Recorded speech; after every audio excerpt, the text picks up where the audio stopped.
Shalom, selamat sore Ibu. Perkenalkan, saya atas nama Esra Lae, kelas E NIM 0102 2020 0125, program studi pendidikan Kristen Indonesia ini.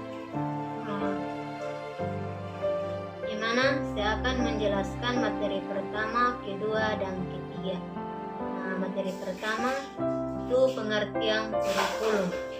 Istilah kurikulum di sini itu yang biasa disebut kurikulum berasal dari kata kurir atau pelari dan kurer atau tempat terpacu. Dan pada awalnya digunakan dalam dunia olahraga. Pada saat itu kurikulum diartikan sebagai jarak yang harus ditempuh oleh seorang pelari mulai dari start sampai finish untuk memperoleh medali atau penghargaan.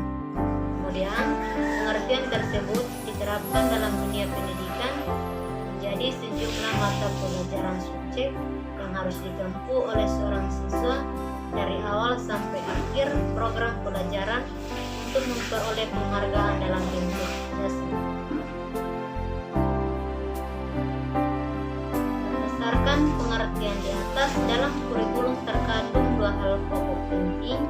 Yang pertama, adanya mata pelajaran yang harus ditempuh oleh siswa, dan yang kedua, tujuan utamanya yaitu untuk memperoleh ijazah. Dengan demikian, aplikasinya terhadap praktik pengajaran yaitu setiap siswa harus menguasai seluruh mata pelajaran yang diberikan dan menetapkan guru dalam posisi yang sangat penting dan menentukan.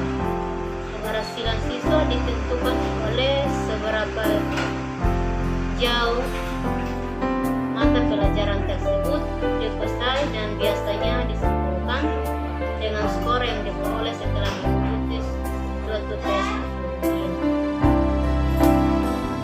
Pengertian kurikulum ditinjau dari tiga dimensi, yaitu sebagai ilmu, sebagai sistem, dan sebagai rencana. Kurikulum sebagai ilmu dikaji konsep, teori-teori, dan kehidupan kurikulum dalam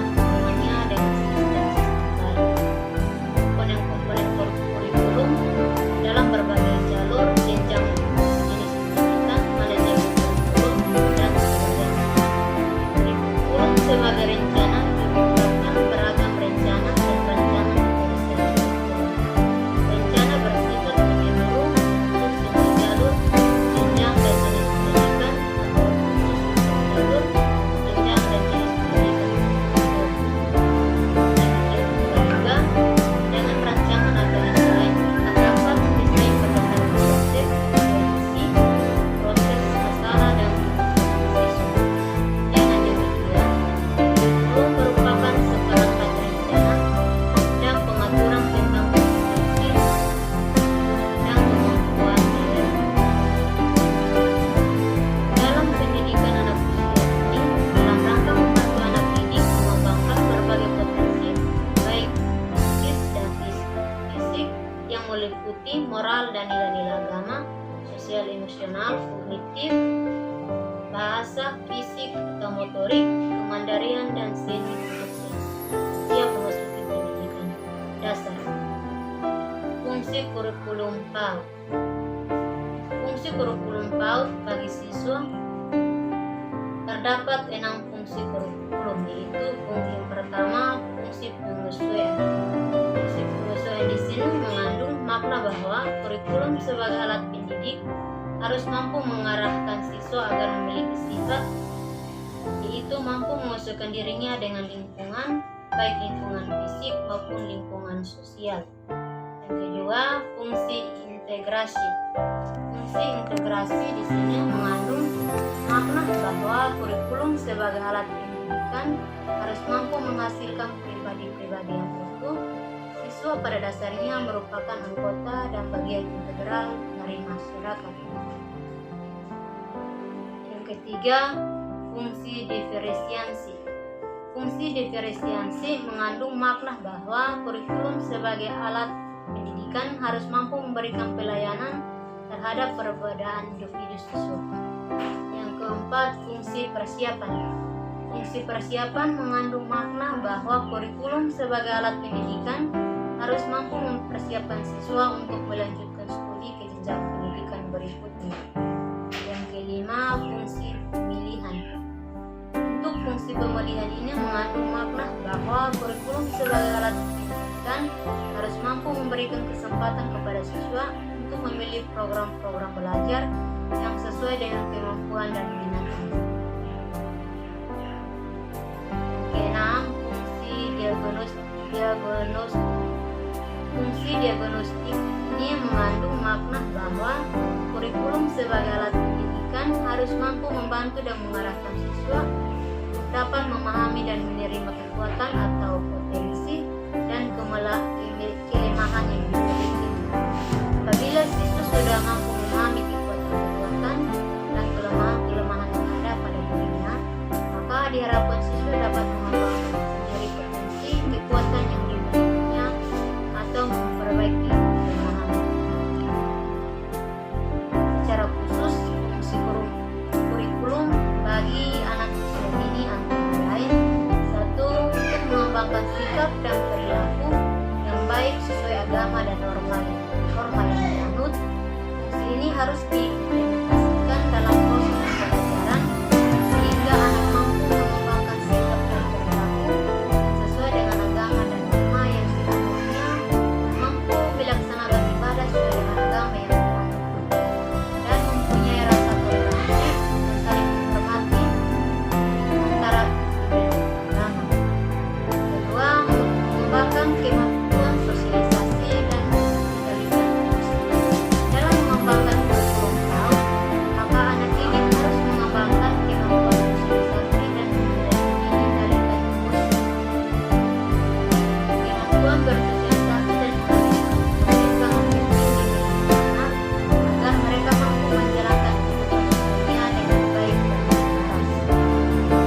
Hingga bukan kemandirian anak. Kemandirian merupakan perilaku yang harus dimiliki oleh setiap anak dan mempersiapkan hidupnya di masa depan.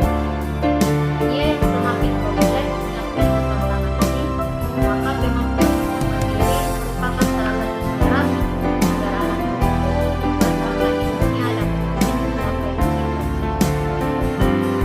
Tanpa kemandirian, maka anak hanya akan tergantung kepada orang lain.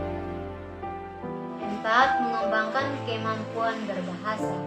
Bahasa adalah cermin seseorang. Kemampuan berbahasa merupakan perwujudan dari sikap, perilaku, dan harga diri seseorang.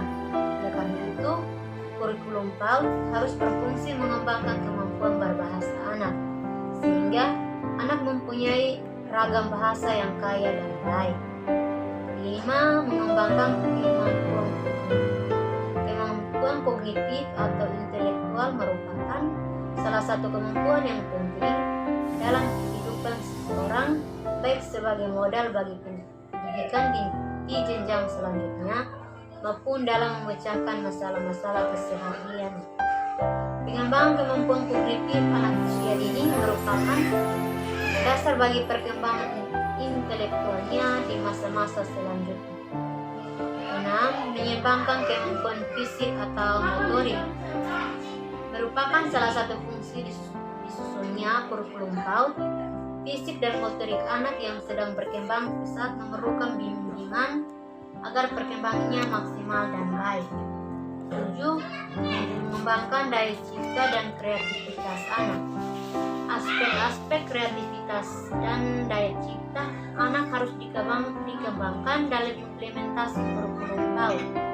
Anak yang memiliki daya cipta dan kreativitas tinggi akan mampu memecahkan berbagai masalah kehidupan, mampu menghasilkan berbagai hal yang positif berguna bagi orang lain. Peranan kurikulum PAUD. Peranan yang sangat penting dalam pembelajaran khususnya di PAUD. Peranan tersebut antara lain: pertama, peranan konservatif. Peranan konservatif menekankan bahwa kurikulum dapat dijadikan sebagai sarana untuk mentransmisikan nilai-nilai warisan budaya masa lalu yang dianggap masih relevan dengan masa kini kepada generasi muda, dalam hal ini para siswa. 2. Peranan kreatif.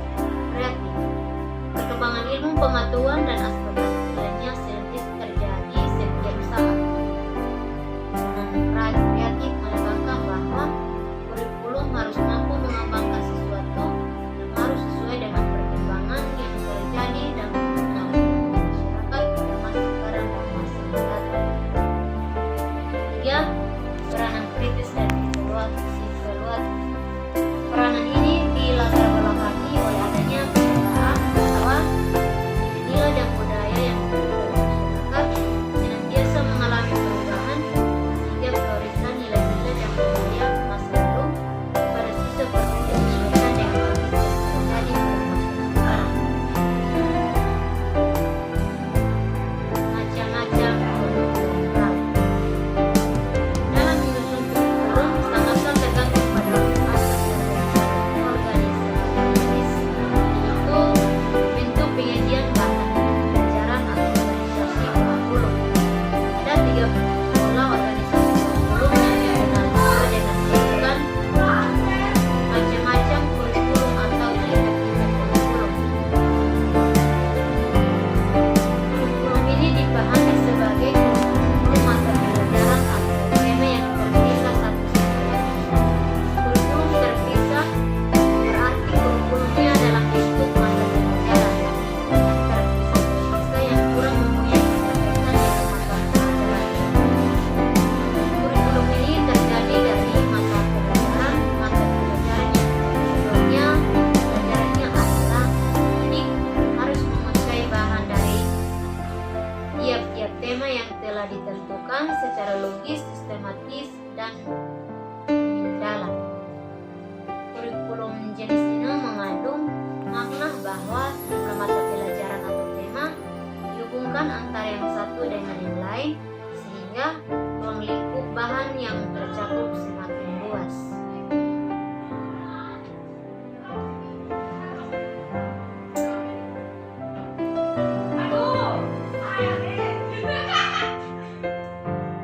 Demikianlah penjelasan dari saya.